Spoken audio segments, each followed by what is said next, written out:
I'm Beverly, 34 years old, and I thought I had the perfect marriage. Standing in my elegant black dress at my husband's company Christmas gala, I should have felt proud.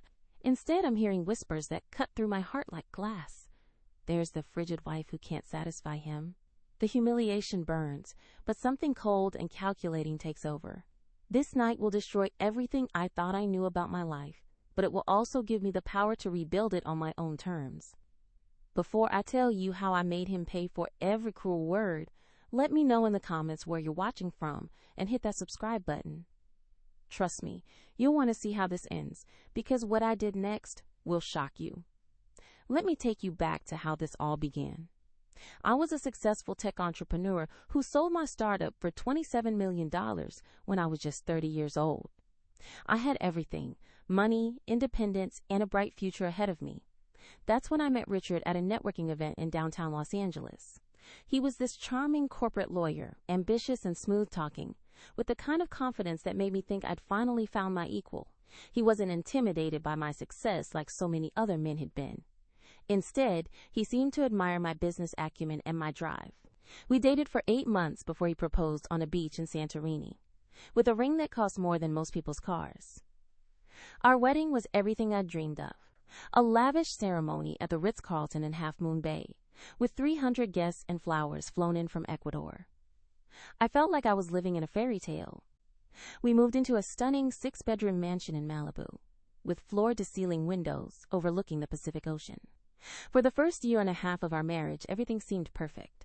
Richard was attentive, loving, and supportive of my new ventures. But there was one thing that bothered me. His law firm was struggling financially. He'd started it with 2 partners 5 years earlier, but they were hemorrhaging money and clients. Being the supportive wife I thought I should be, I made what I now realize was the biggest mistake of my life. I invested $17 million of my own money into his firm. I didn't just write a check. I became a silent partner, helping them restructure their operations, bringing in my tech expertise to modernize their systems, and using my network to refer high-value clients. Within 18 months, Richard's firm went from near bankruptcy to being one of the most profitable boutique law practices in Beverly Hills. Their client roster grew to include Fortune 500 companies, tech startups, and Hollywood celebrities. Richard went from driving a leased BMW to owning a Maserati and a vintage Porsche. But as his success grew, something started changing between us. The man who used to bring me coffee in bed every morning became distant and cold.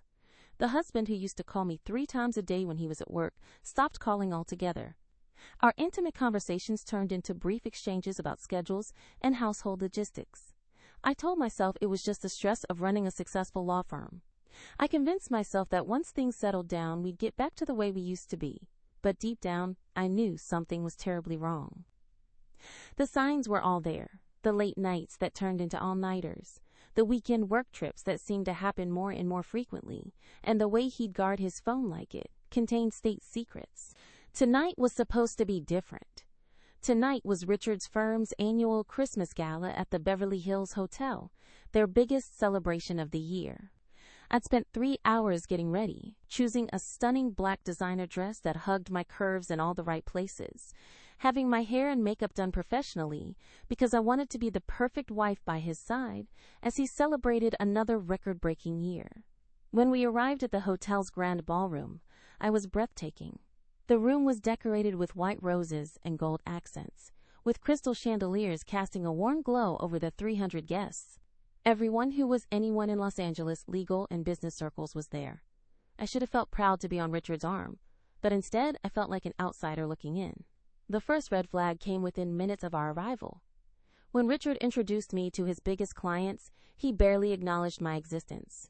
"This is just my wife, Beverly," he'd say, as if I were some accessory he'd picked up on the way to the party. No mention of my business background, my education, or the fact that my money had built his empire. I was just the wife.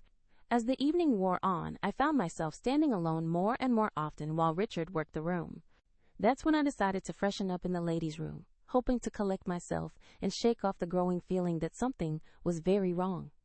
I was touching up my lipstick when I heard 2 women talking in the lounge area just outside the bathroom stalls.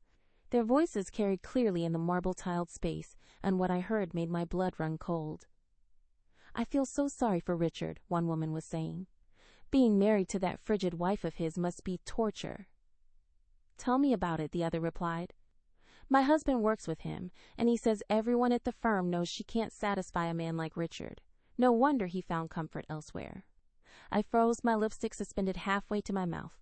They were talking about me, about my marriage, about my most intimate, private life, as if it were office gossip. Have you seen his new assistant? The first woman continued. That gorgeous redhead? She's everything his wife isn't. Warm, passionate, attentive. I heard they've been having an affair for months. Really? Right under his wife's nose? Apparently, she's completely clueless. Just sits in that big house in Malibu, probably counting her money and being cold as ice. Poor Richard deserves so much better. My hands started shaking as the full weight of their words hit me. Not only was my husband cheating on me, but everyone knew about it. Everyone was talking about it. Everyone pitied him and saw me as the frigid, useless wife who drove him into another woman's arms. I waited until they left before emerging from the bathroom, my legs unsteady and my heart pounding. Walking back into the ballroom felt like walking into a nightmare. Suddenly, every glance felt loaded with meaning. Every conversation seemed to stop when I approached. Every smile looked fake and pitying. That's when I saw her. Standing across the room, near the bar, was the most stunning woman I'd ever seen in person. She had long flowing red hair that caught the light like fire, emerald green eyes, and a figure that made her simple, black cocktail dress look like haute couture. She was laughing at something someone had said, her head thrown back in a way that was both elegant and sensual. But what made my stomach drop wasn't her beauty. It was the way my husband was looking at her. Richard was standing just a few feet away from her, and the expression on his face was one I hadn't seen in months. He was looking at her the way he used to look at me in the early days of our relationship, with desire, with admiration, with love. As I watched, she turned and caught his eye. The smile that passed between them was intimate, knowing, full of shared secrets. It lasted only a moment, but it told me everything I needed to know. This was her. This was the woman who had stolen my husband's heart while I was busy building his career. I forced myself to walk over to them, my legs feeling like lead with each step. As I approached, Richard's expression changed from loving to guilty to annoyed, as if my presence was an unwelcome interruption to his evening. Beverly, he said stiffly, I'd like you to meet Miranda Chen, my executive assistant. Miranda, this is my wife. Miranda extended a perfectly manicured hand, and when I shook it, her grip was firm and confident. Her smile was polite but cold, like she was greeting a business rival rather than her lover's wife. So nice to finally meet you, she said, her voice smooth as silk. Richard talks about you all the time. The lie was so blatant, so obviously false, that I almost laughed. But there was something in her eyes that made me understand this wasn't just small talk. This was a power play. She was marking her territory, letting me know exactly where I stood in the hierarchy of Richard's affections. What happened next was a masterclass in psychological warfare, and I was completely unprepared for it. Miranda didn't leave after the introduction. Instead, she lingered, inserting herself into our conversation with a skill that suggested this wasn't her first time playing the role of the other woman. She had clearly studied me, learned my weaknesses, and was now exploiting them with surgical precision. Richard was just telling me how hard you've been working on your new business venture, she said, her tone dripping with false sweetness. It must be so challenging to start over at your age. The comment hit like a slap. I was 34, hardly over the hill, but the way she said it made me feel ancient and irrelevant. And the implication that I was starting over suggested that Richard had been discussing our financial arrangements with her, telling her that my previous success was in the past. I'm exploring some new opportunities, I replied carefully, trying to maintain my composure. That's wonderful, Miranda continued.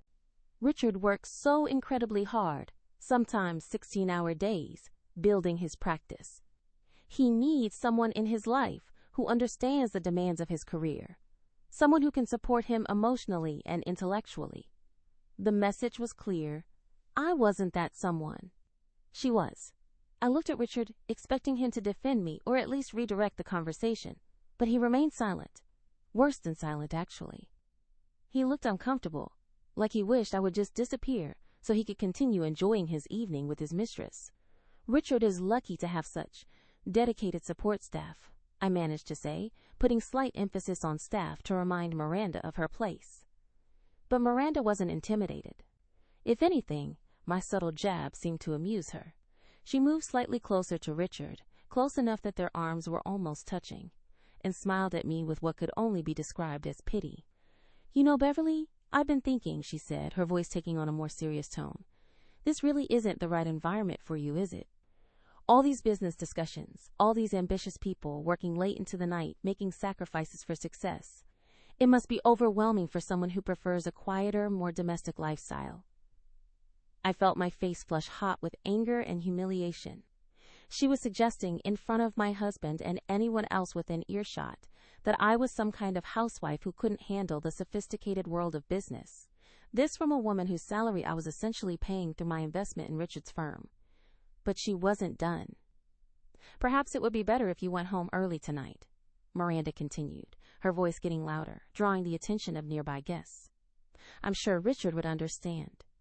These events can be so taxing for people who aren't used to high-pressure social situations."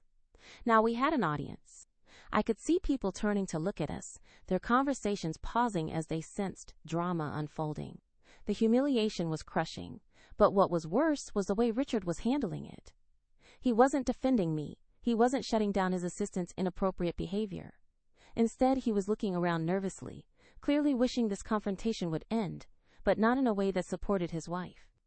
"Actually," Miranda said, her voice now carrying clearly across the immediate area, "maybe someone should call security to help escort you out. You seem a bit unstable tonight." The words hit me like a physical blow. She was publicly suggesting that I was having some kind of breakdown, that I was so pathetic and unstable that I needed security to remove me from my own husband's company party. I looked at Richard one more time, giving him every opportunity to stand up for me, to defend his wife against his mistress's outrageous behavior. Our eyes met, and for a moment, I thought I saw a flicker of the man I had married. But then he looked away. That was the moment my marriage truly ended. Not when I discovered the affair, not when I heard the gossip, but when my husband chose his mistress over his wife in front of 300 people. I took a deep breath, straightened my shoulders, and made a decision that would change everything. Without saying another word, I turned and walked away. I didn't storm out dramatically. I didn't cause a scene. I didn't give Miranda or anyone else the satisfaction of seeing me break down. I simply left, walking through the ballroom with my head held high, collecting my coat from the check, and stepping out into the cool Los Angeles night. But as I walked to my car, my mind wasn't on the humiliation I just endured. It was on the $17 million I'd invested in Richard's firm, the joint bank accounts with $12 million more, and all the ways I could make both of them pay for what they'd just put me through. The drive home to Malibu usually took 45 minutes, but that night it felt both eternal and too short. My hands were gripping the steering wheel so tightly that my knuckles were white, and my mind was racing with a mixture of rage, hurt, and something else, a cold, calculating clarity that I hadn't felt since my startup days. By the time I pulled into our circular driveway, I knew exactly what I was going to do. I walked into our house, kicked off my heels, and went straight to my home office. The room was my sanctuary, filled with awards from my tech career, framed photos from business magazines, and the state-of-the-art computer setup that had helped me build my fortune. This was where I'd made my first million, and tonight it was where I would take my revenge. The first call I made was to Janet Morrison, my attorney, and one of the few people in the world I trusted completely. Janet had handled the legal aspects of my startup sale and had been the one to draft the investment agreements when I put money into Richard's firm. If anyone knew how to extract me from this situation, it was her. "Beverly?" Janet's voice was groggy with sleep. "It's almost midnight. What's wrong?" "Janet, I need you to listen carefully," I said, my voice steady despite the chaos in my heart. "Richard is having an affair, and I want out. I need to know exactly what my legal options are regarding the money I invested in his firm." There was a pause, then the sound of Janet becoming instantly alert. "Oh, honey!" "I'm so sorry. But also, yes, I can absolutely help you with this. Are you at home? Are you safe?" "I'm fine," I said. "I'm more than fine. I'm ready to burn his world down, but I want to do it legally and completely." For the next hour, Janet walked me through every aspect of my financial entanglement with Richard. The $17 million investment in his law firm was structured as a limited partnership agreement, with very specific clauses about withdrawal of funds. Because I'd insisted on certain protections when we drew up the paperwork, I could legally demand the immediate return of my investment under specific circumstances, including infidelity. But that wasn't all. Our joint bank accounts, which contained approximately $12 million in combined assets, were structured in a way that either party could access the full amount. Our joint credit cards, which Richard used for business expenses, could be canceled by either account holder. Our upcoming European vacation, scheduled for January and costing $60,000, was booked on cards linked to accounts I controlled. Beverly, Janet said carefully, if you do this, if you pull out everything at once, it will destroy his business. His firm doesn't have the liquid assets to pay you back $17 million immediately. They'll have to file for bankruptcy. Good, I said without hesitation. How quickly can we make this happen? If you're absolutely sure about this, I can start the paperwork tonight. The investment withdrawal will take 24 to 48 hours to process, but the bank accounts can be handled within hours. Do it, I said. All of it. Tonight. After I hung up with Janet, I sat in my office for a few minutes, staring out at the Pacific Ocean. The moon was full, casting a silver path across the water, and for a moment I felt a pang of sadness for the life I was about to destroy. Not just Richard's life, but the life we'd built together, the future I'd imagined for us. But then I remembered Miranda's smirk, Richard's silence, and the whispers about the frigid wife, and my resolve hardened. I opened my laptop and logged into our joint bank accounts. Our primary checking account had $437,000. Our joint savings account had $3.2 million. Our investment account, which we'd been building for retirement, had $8.4 million. One by one, I transferred every penny into accounts that only I controlled. Next, I called our travel agent. Sandra had booked our European vacation months ago, 2 weeks in Italy, France, and Spain, with first-class flights, luxury hotels, and private tours. The total cost was $63,000, all charged to our joint credit card. Sandra, this is Beverly Richardson, I said when she answered her emergency line. I need to cancel our January vacation immediately.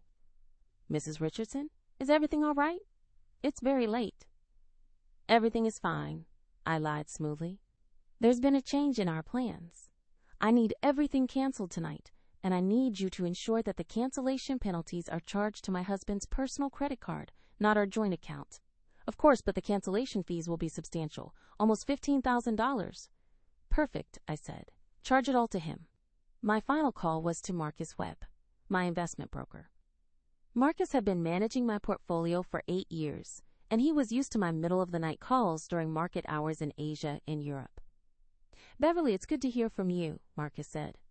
What can I do for you at this ungodly hour? Marcus, I need you to sell my stake in Richardson, Palmer & Associates immediately. All of it. $17 million worth. There was a long pause. Beverly, that's your husband's law firm. If you pull out $17 million, especially all at once, it could destroy their business. That's exactly what I'm counting on, I said. How quickly can you make it happen? Well, technically, according to the partnership agreement, I can execute the sale immediately, but they'll have 48 hours to come up with the funds. If they can't... Beverly, are you sure about this? I've never been more sure of anything in my life. All right, then. I'll start the paperwork now. The transaction will be official by 9 a.m. Pacific time. By 3 in the morning, I had systematically dismantled every financial tie that bound me to Richard. Our joint accounts were empty. Our vacation was canceled. His business was facing immediate bankruptcy. All that was left was to wait for his world to come crashing down. I poured myself a glass of wine, curled up on the couch in my living room, and waited for my phone to ring. I didn't have to wait long. At 3:47 a.m., my phone started buzzing. I looked at the screen and saw Richard's name, but I didn't answer. I wanted to see how desperate he would get. The first voicemail was angry. Beverly, what the hell do you think you're doing? I just got alerts that our accounts have been cleaned out. Call me back immediately. I deleted it and waited for the next one. The second call came 2 minutes later. This voicemail was confused and slightly panicked. Bev, I don't understand what's happening. Marcus called and said, "You're selling your stake in the firm?" There has to be some mistake. Please call me back so we can sort this out. I poured myself another glass of wine and waited. By 4:15 a.m., I had received 16 calls and 12 voicemails. With each message, I could hear Richard's voice getting more desperate, more panicked, and more aware of the full scope of what was happening to him. "Beverly, please, you have to listen to me. I know you're upset about tonight, and I know Miranda was out of line, but this is insane. You can't destroy everything we've built together over a misunderstanding." A misunderstanding. That's what he was calling his months-long affair, and his public humiliation of me. "Beverly, I'm begging you. The firm can't survive without your investment. We have payroll to meet, rent to pay, cases to finish. You're going to put 43 people out of work over a personal issue." Now he was trying to make me feel guilty about the employees. Not about his betrayal, not about his affair, but about the innocent people who would suffer because of his choices. By 5 a.m., the messages had taken on a completely different tone. "Baby, please, I love you. I know I screwed up. I know I've been distant, but we can work through this. Miranda means nothing to me. She was just there when I was stressed and lonely. Please don't destroy our marriage over a mistake." Our marriage? As if we still had one after what had happened tonight. "Beverly, I'm driving to the house. We need to talk face to face. This is getting out of hand." That's when I heard it in the background of his message. Miranda's voice. She was with him. Even in his desperate attempt to save his marriage and his business, he couldn't bring himself to send his mistress away. At 5:32 a.m., I heard his Maserati pull into our driveway. I was ready for him. Richard had a key, of course, but I'd engaged the security system, so when he tried to enter, alarms started blaring throughout the house. I let them ring for a full minute before disarming the system and opening the front door. He looked terrible. His tuxedo was rumpled, his hair was disheveled, and his eyes were red-rimmed with exhaustion and panic. Behind him, sitting in the passenger seat of his car, I could see Miranda. Even now, even in his desperate attempt to save his marriage, he'd brought his mistress along for moral support. "Beverly, thank God," he said, trying to push past me into the house. "We need to talk." I blocked his path. "No, Richard, we really don't." "Yes, we do. You've lost your mind. Do you have any idea what you've done?" "I know exactly what I've done," I said calmly. "I've taken back what's mine." "What's yours?" "Beverly, we're married. Everything we have, we built together." "Really?" I asked, my voice getting colder. "Because I distinctly remember putting $17 million of my own money into your failing business. I remember using my contacts to bring you clients. I remember my expertise helping you modernize your operations. What exactly did we build together, Richard?" He was starting to realize that I wasn't going to be emotional or irrational. I wasn't going to scream or cry or beg him to choose me over her. I was going to be businesslike and brutal. "The firm will go bankrupt," he said desperately. "All those people will lose their jobs. Our employees, their families." "That's not my problem anymore," I replied.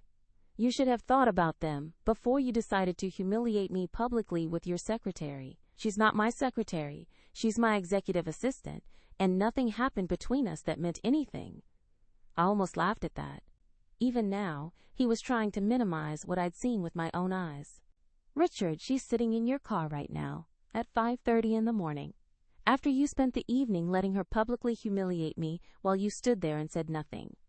He glanced back at his car, and I saw a flicker of realization cross his face. He was starting to understand how this looked, how his choices appeared to someone who wasn't blinded by lust and selfishness. "Beverly, I know how this looks, but I can explain everything. Just let me come inside, send Miranda home, and we can work this out." "No," I said firmly, "we can't work this out. You made your choice tonight when you let that woman suggest that security should remove your wife from your own company party. You made your choice when you stood there silent while she called me unstable. You made your choice months ago when you started sleeping with her. I never said I was sleeping with her. You didn't have to." The sun was starting to rise over the Pacific, casting long shadows across our driveway. In the growing light, Richard looked even worse than he had in the darkness. He looked like a man whose entire world was crumbling, which, I realized with satisfaction, was exactly what was happening. "What do you want?" he asked finally. "What will it take to fix this? Nothing, I said. There's nothing you can give me that I don't already have. There's nothing you can promise me that I would believe. There's nothing you can say that would make me trust you again. I started to close the door, but he grabbed it. Beverly, please. I'm begging you. Don't do this. Don't destroy everything over one night. I'm not destroying anything, Richard. You already did that. I'm just cleaning up the mess. I closed the door and engaged the security system again. Through the window, I watched him stand there for almost 10 minutes, staring at the house where we'd lived as husband and wife, before finally walking back to his car where his mistress was waiting. As they drove away, my phone started ringing again. This time, I turned it off. I had work to do. The next few weeks were a whirlwind of legal proceedings, financial transactions, and social fallout that exceeded even my most optimistic expectations. Richard's world didn't just crumble, it imploded with a spectacular violence that became the talk of Beverly Hills. By Monday morning, the news of my financial withdrawal from Richardson, Palmer and Associates had spread throughout the legal community. The firm's partners held an emergency meeting, but without my $17 million investment, they simply didn't have the liquid assets to continue operations. They had 48 hours to come up with the money or face immediate bankruptcy. Richard tried everything. He called in favors from clients, begged other investors for emergency funding, and even attempted to mortgage his personal assets. But $17 million isn't the kind of money you can raise overnight, especially when your reputation is already in question. The gossip about our marriage had followed the financial crisis.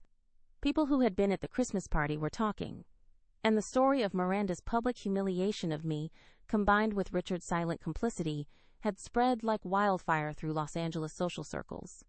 Janet kept me informed of every development. He's trying to paint you as unstable, she told me during one of our daily calls. His lawyers are claiming that you acted irrationally, that you destroyed the business in a fit of jealous rage. Let them try, I said. Every transaction I made was legal and well within my rights, and I have 300 witnesses to what happened at that party.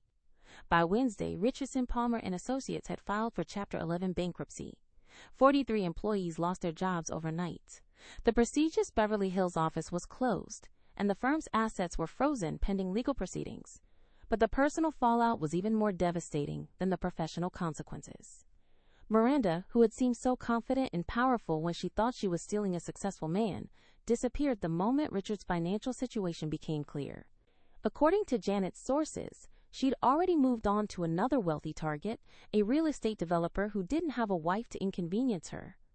Richard was forced to move out of our Malibu mansion. Since the house was in my name, purchased with my money before our marriage, he had no legal claim to it. He ended up moving back in with his parents in Pasadena, a 67-year-old man sleeping in his childhood bedroom while his life fell apart around him. The Maserati and the Porsche were repossessed. His membership at the country club was revoked due to unpaid dues. His name was removed from charity boards and social committees. In less than a month, Richard went from being one of the most successful lawyers in Los Angeles to being a cautionary tale about the dangers of betraying a wealthy wife. But perhaps the most satisfying part of his downfall was watching how quickly his social circle abandoned him. These were people who had smiled at his jokes, laughed at his stories, and enjoyed his hospitality when he was successful. The moment his fortune disappeared, so did they. I, on the other hand, was thriving. Without the emotional drain of a failing marriage and the financial burden of supporting Richard's lifestyle, I found myself with more energy and enthusiasm than I'd had in years. I started a new tech consulting firm, using my experience and network to help other women entrepreneurs avoid the mistakes I'd made. My social life improved dramatically as well. The women who had been whispering about me at the Christmas party suddenly wanted to be my friends. They saw me not as the frigid wife who couldn't satisfy her husband, but as the brilliant businesswoman who had built a fortune and refused to let anyone take it from her. I met new people, traveled to new places, and rediscovered parts of myself that I'd forgotten during my marriage to Richard. I remembered what it felt like to be admired for my mind, rather than tolerated as an accessory. I remembered what it felt like to have conversations about business, technology, and world events, rather than just schedules and social obligations. And then, at a tech conference in San Francisco, I met David. David was nothing like Richard. Where Richard was smooth and polished, David was genuine and thoughtful. Where Richard needed to be the center of attention, David was content to listen and learn.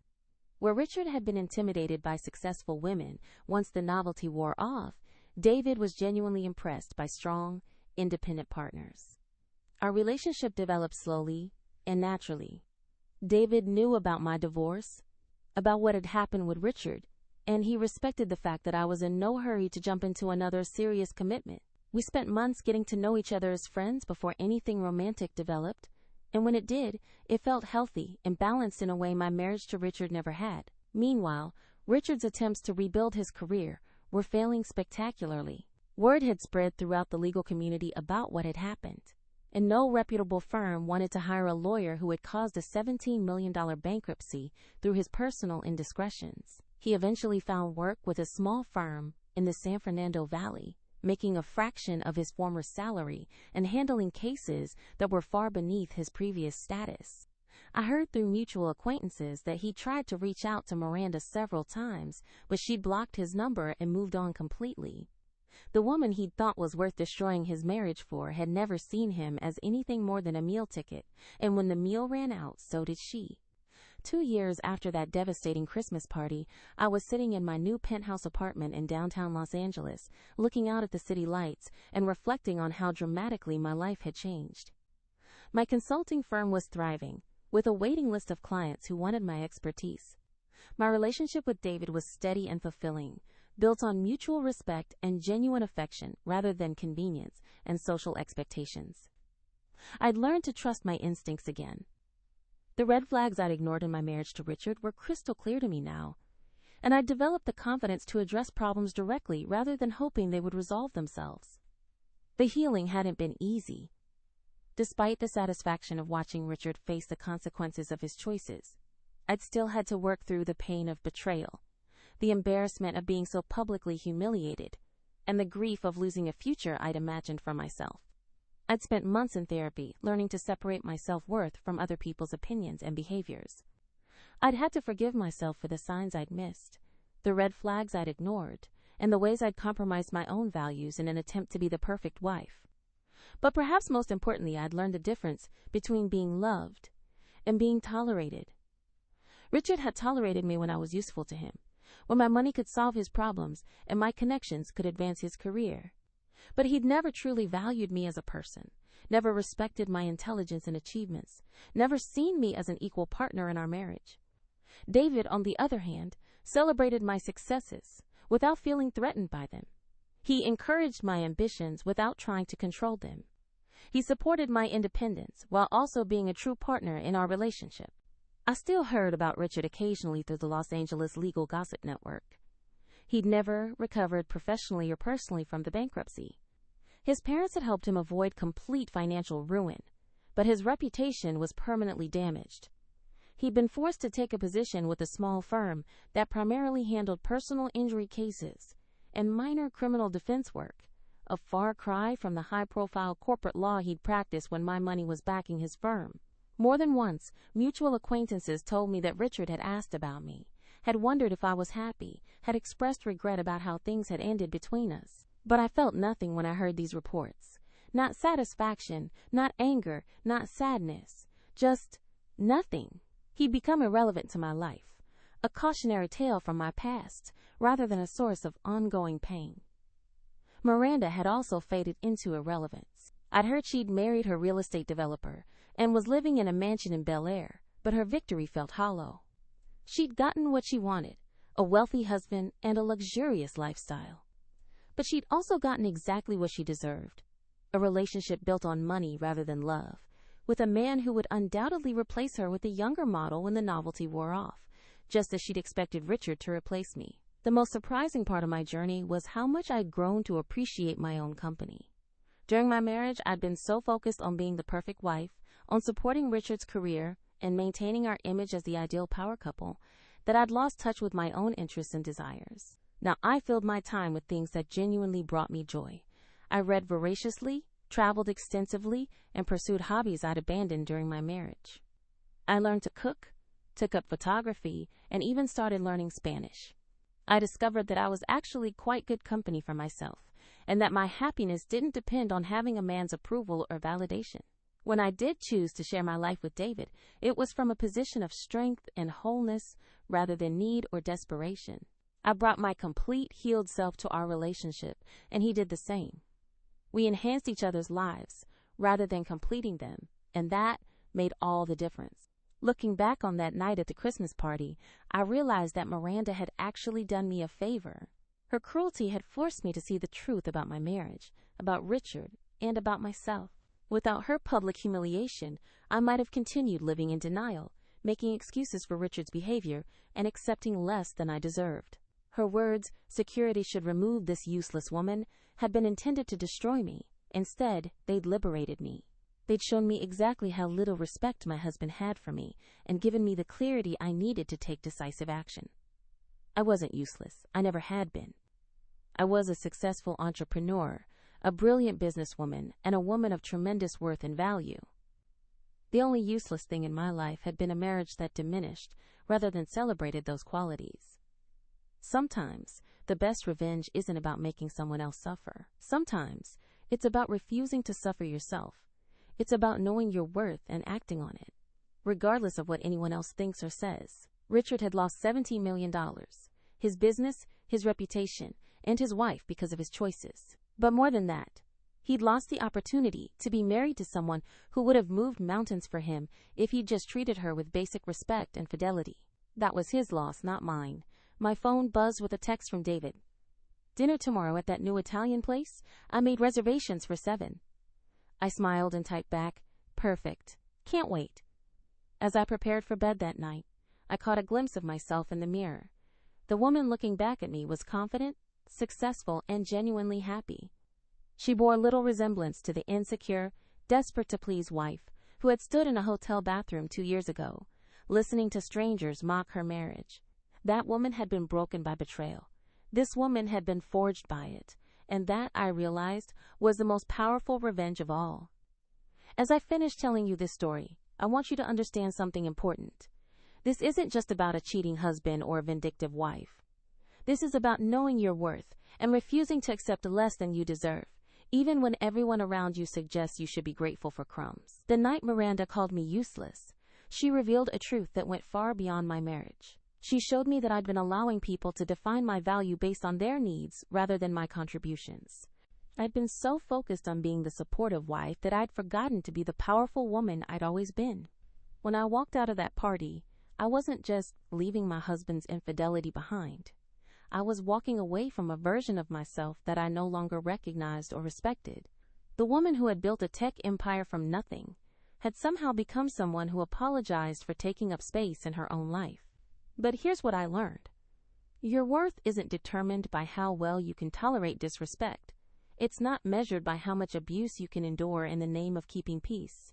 Your value doesn't decrease because someone else fails to see it. Richard lost everything because he confused having access to my resources with owning me. He thought my love meant I would accept anything, forgive anything, tolerate anything. He was wrong. Miranda thought my quietness meant weakness. She mistook my dignity for passivity. She assumed that because I didn't fight back immediately, I never would. She was wrong, too. The $17 million I took back wasn't just money. It was my self-respect. It was my refusal to continue funding a life that diminished me. It was my declaration that I would no longer be anyone's plan B while they pursued what they really wanted. Some people called my actions extreme. They said I should have tried counseling, should have given Richard another chance, should have been more forgiving. But here's what those people didn't understand. Forgiveness doesn't require you to set yourself on fire to keep someone else warm. Compassion doesn't mean accepting cruelty as the price of love. I forgave Richard for his betrayal, but I didn't forget the lesson it taught me about who he really was when faced with a choice between his comfort and my dignity. I forgave Miranda for her cruelty, but I didn't pretend it hadn't revealed her true character. Forgiveness is about freeing yourself from anger, not about giving people unlimited opportunities to hurt you. Today, I'm living proof that sometimes the best thing that can happen to you is having someone show you exactly where you stand in their priorities. It hurts in the moment, but it gives you the information you need to make better decisions for your future. David and I have been together for 2 years now, and our relationship is built on a foundation that Richard and I never had.